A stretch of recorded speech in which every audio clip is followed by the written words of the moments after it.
বর্ণাঢ্য যাত্রার মাধ্যমে বাসন্তীতে তৃণমূল প্রার্থী লিলিমা বিশাল মিস্ত্রি প্রচার শুরু করলেন। সাংবাদিকদের মুখোমুখি তিনি কি বললেন সরাসরি শুনে নেব তার মুখ থেকে।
জয়ন্ত নস্কর যে মানুষের কাছে কি ছিল তা যদি আপনি এই মুহূর্তে একেবারে আজকের এই সময়ও যদি আপনি বাসন্তী বসুবা কর্মীদের বাড়িতে গিয়ে পৌঁছান, মানুষকে জিজ্ঞাসা করেন, এটা আমার কথা নয়, আইপ্যাকের কাছ থেকেও আপনারা জেনে নেবেন, আইপ্যাকের যা রিপোর্ট আছে যে বাসন্তী বসুবার মানুষের কাছে কিন্তু তিনি ভগবান, তারা কিন্তু তাকে ভগবান রূপে দেখে। ইভেন আপনারা শুনে থাকবেন, হয়তো আপনাদের স্মৃতি এতটা দুর্বল নয়, 2021-এর উপনির্বাচনে বসুবাতে যখন পাঠানখালীতে আমাদের সর্বায়িত সাধারণ সম্পাদক অভিষেক ব্যানার্জি এসেছিলেন, তিনি কিন্তু সেখানে ডায়াসে বলেছিলেন জয়ন্ত নস্কর যা উন্নয়ন করেছে বসুবা ব্লকের মানুষ 100 বছরেও তাও ভুলবে না। তাই এই জয়ন্ত নস্করের বাড়িটা সেটা কিন্তু কংগ্রেস থেকে তৃণমূলের বাড়ি, আর এটা কিন্তু জয়ন্ত নস্করের বাড়ি নয়, এটা হচ্ছে কংগ্রেসের কর্মীদের বাড়ি ছিল, এখন বর্তমানে তৃণমূল কর্মীদের বাড়ি। আমরা কেউ আমরা মনে করি গর্বিত, আমরা গর্ব অনুভব করি যে আমরা তার আদর্শে অনুপ্রাণিত এবং আমরা তৃণমূলের কর্মী হতে পেরেছি, এটাই আমাদের অহংকার। পথ আজ থাকবে কাল থাকবে না, কিন্তু কর্মী এই সম্মানটা যে তৃণমূল আমাদেরকে দিয়েছে, মমতা ব্যানার্জি আমাদেরকে দিয়েছে, অভিষেক ব্যানার্জি আমাদের দিয়েছে, কাজ করার সুযোগটা যে দিয়েছে একটা কর্মী হিসেবে, এটাই আমাদের কাছে বড় পাওয়া। এই গর্ব নিয়ে, এই অহংকার নিয়ে আমরা সারা জীবন বেঁচে থাকবো এবং দলের প্রতি অভিষেক ব্যানার্জি আপনি প্রার্থী কৃতজ্ঞ থাকবো। মানুষের কাছে কি প্রকল্প নিয়ে, মমতা বন্দ্যোপাধ্যায় একাধিক প্রকল্প, তার মধ্যে কোনটা প্রাধান্য দিয়ে মানুষের দরজায় ভোট চাইতে যাবেন? মমতা ব্যানার্জির প্রত্যেকটা প্রকল্প একেবারে কি বলবো, যুগের শ্রেষ্ঠ প্রকল্প, যে প্রকল্প প্রত্যেকটা একটা আরেকটাকে যেন কম্পিটিশন করে এগিয়ে চলেছে। যদি স্বাস্থ্যসাথীর কথা বলি, ভাবনা চিন্তার বাইরে নারীদের অধিকারকে তিনি প্রতিষ্ঠিত করেছে। একটা মায়ের বা বাবার পুত্র সন্তান নাও থাকতে পারে, দুটো কন্যা সন্তান বা একটু কন্যা সন্তান যদি থাকে, সে কিন্তু স্বাস্থ্যসাথীর পরিষেবা কিন্তু তার শ্বশুর বাড়ির লোক এবং বাপের বাড়ির লোক উভয়কে দিতে পারবে। একটা যুগান্তকারী প্রকল্প। যদি বলি কন্যাশ্রী, কন্যাশ্রী সারা বিশ্ব আজকে খ্যাত পেয়েছে এবং সেখান থেকে পুরস্কৃত হয়েছে।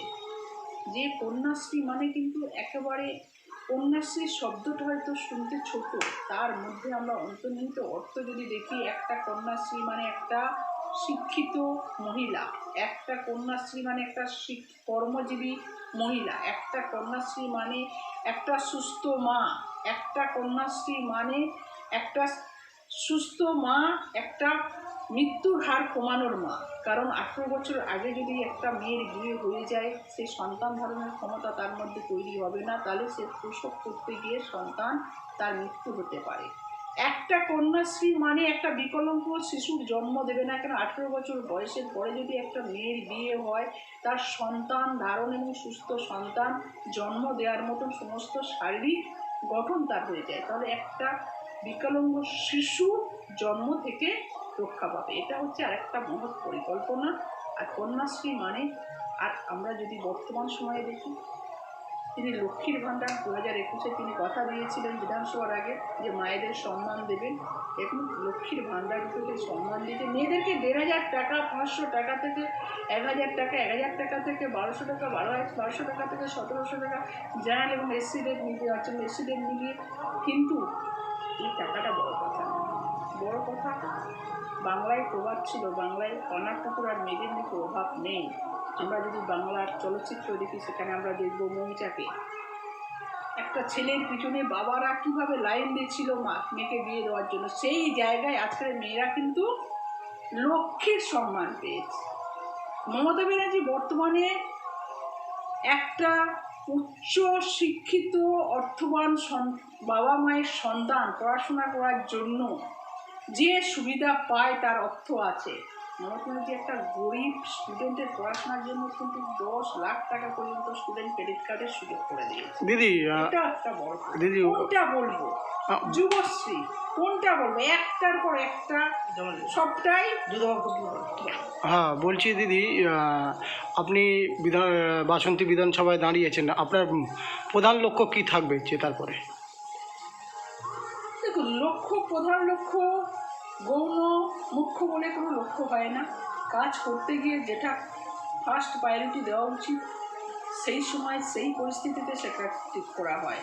আমি গেলাম একটা জায়গায়, দেখলাম হয়তো সেখানটার জলের প্রয়োজন আছে, সেটা ফার্স্ট প্রায়োরিটি। আমি হয়তো গেলাম সেখানে, দেখলাম একটা কলেজে হয়তো পরিকাঠামোর প্রয়োজন আছে, সেটাই প্রাধান্য। আমি হয়তো গেলাম, দেখলাম একজনের চিকিৎসার জন্য তার স্বাস্থ্যসাথী কার্ডটার প্রয়োজন হচ্ছে, সেটাই প্রাধান্য। আমি দেখলাম হয়তো একটা ব্রিলিয়ান্ট স্টুডেন্ট পড়াশোনা করার জন্য সুযোগ পাচ্ছে না, সেই সুযোগটা করে দেওয়া, সেটাই প্রাধান্য। এইভাবে প্রাধান্যটা একটা বলা যায় না। আমি দেখলাম এক জায়গায় গেলাম, নদী বাঁধ ভেঙে গেছে, তাহলে নদী বাঁধের কাজ করাটাই প্রাধান্য, এটাই প্রাধান্য। প্রাধান্য ওইভাবে বলা যায় না। বিরোধীদের কেমন চোখে দেখছেন? দেখুন, বিরোধী বলে কিছু নেই। অকারণে ওই ঠান্ডা ঘরে বসে তারা বসতে থাকে, নানা কথা বলে, এই বাজার গরম করার কথা, এইগুলো তো টিভি মিডিয়াতে ভালো লাগে, কিন্তু বাস্তবে তাদের কোনো জায়গা নেই। সে আইএসএফ হোক, সে বিজেপি হোক, আর সে সিপিএম হোক, আর সে কংগ্রেস হোক, এটা আপনারা আমার থেকে বেশি জানেন, আপনারা দেখে নেবেন। কতটা মার্জিনে জেতার আশা আছে? আমরা সবসময় আশাবাদী। আপনারা দেখেছেন প্রত্যেকটা ভোটে কিন্তু বাসন্তী ব্লক একটা রেকর্ড আরেকটাতে ছাপিয়ে গেছে। 2021-এর ভোটে শ্যামল মণ্ডল যখন প্রার্থী ছিল, তখন 52,000 ভোটে লিড পেয়েছিল।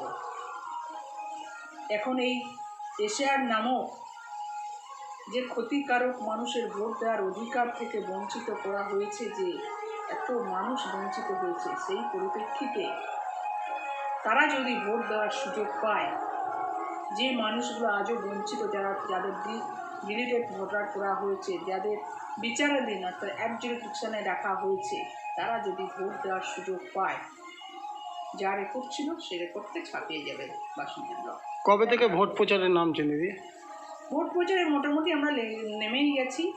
প্রার্থী ঘোষণা হওয়াটা বড় কথা না, তার আগে থেকে তৃণমূল সবসময় 365 দিন তার প্রচার করে। সে প্রচারে আমরা সবসময় লেগেই আছি এবং কন্টিনিউ সে প্রসেস চলছে। আনুষ্ঠানিকভাবে যেটা হয় সেটা হয়তো কাল থেকে শুরু হবে, কিন্তু আমরা 365 দিন তৃণমূলের কর্মীরা 365 দিন উন্নয়ন এবং মানুষের পাশে প্রচারে সবসময় আছি। প্রার্থী কী হবে সেটা আমাদের জানা ছিল না। দল যাকে সঠিক মনে করেছে তাকে টিকিট দিয়েছে এবং দলের সম্মান রক্ষার্থে তৃণমূলের কর্মীরা তৈরি আছে, বাসন্তী ব্লকের নেতৃত্বরা তৈরি আছে। আপনারা খুব ভালো মতন জানেন, এই অঞ্চলে থেকে আমাদের প্রয়াত বিধায়কের ছেলে বাপ্পাদিত্য নস্কর, সেও কিন্তু একজন কর্মী হিসেবে মানুষের পাশে সবসময় ছিল। হয়তো সে পুলিশের চাকরি করে, কিন্তু সে কিন্তু মানুষের পাশে ভোটের যুদ্ধে ছিল, আছে। আর আমরা চুনাখালী অঞ্চলের পক্ষ থেকে, যদিও চুনাখালী অঞ্চল আমার বিধানসভা নয়, কিন্তু বিধানসভা না হলেও অ্যাডমিনিস্ট্রেটিভ ব্লক কিন্তু কোলাখালী অঞ্চল। সেই জায়গা থেকে অঞ্চল নেতৃত্ব থেকে শুরু করে জয়ন্ত নস্করের পরিবার বলে আমরা মনে করি তৃণমূলের কংগ্রেসের সমস্ত মানুষকে। আমরা তৃণমূল কংগ্রেসের সমস্ত মানুষ, ব্লকের মন্টুগাছি থেকে রাজাগাছি, সবাই কিন্তু আমরা একই পরিবার, তৃণমূল কংগ্রেসের পরিবার। আমরা তৈরি আছি 365 দিন ভোটের জন্য। আলাদাভাবে বিশেষ কোনো প্রচারের প্রয়োজন আছে বলে আমি মনে করি না। বাসন্তীবাসীর জন্য কি বার্তা দেবেন? বাসন্তীবাসী তাদের যেটা চাওয়া পাওয়া ছিল, দীর্ঘদিন বাইরের প্রার্থী পেয়েছিল, তাদের দাবি ছিল লোকাল প্রার্থী। এখন সেই জায়গায় তারা লোকাল প্রার্থী পেয়েছে, দল সেটা দিয়েছে। এটা এই জন্য দলের কাছে আমরা কৃতজ্ঞ। অভিষেক ব্যানার্জির কাছে আমরা মানে সারা জীবন কৃতজ্ঞ থাকব যে তিনি এই সিদ্ধান্ত নিয়েছেন। সেই জায়গা থেকে মানুষকে আছে একটাই বার্তা দেওয়া, তারা সুখে থাকুক, তারা শান্তিতে থাকুক। উন্নয়ন মমতা ব্যানার্জির, অভিষেক ব্যানার্জির তাদের সঙ্গে আছে, আর প্রার্থীও তাদের সঙ্গে।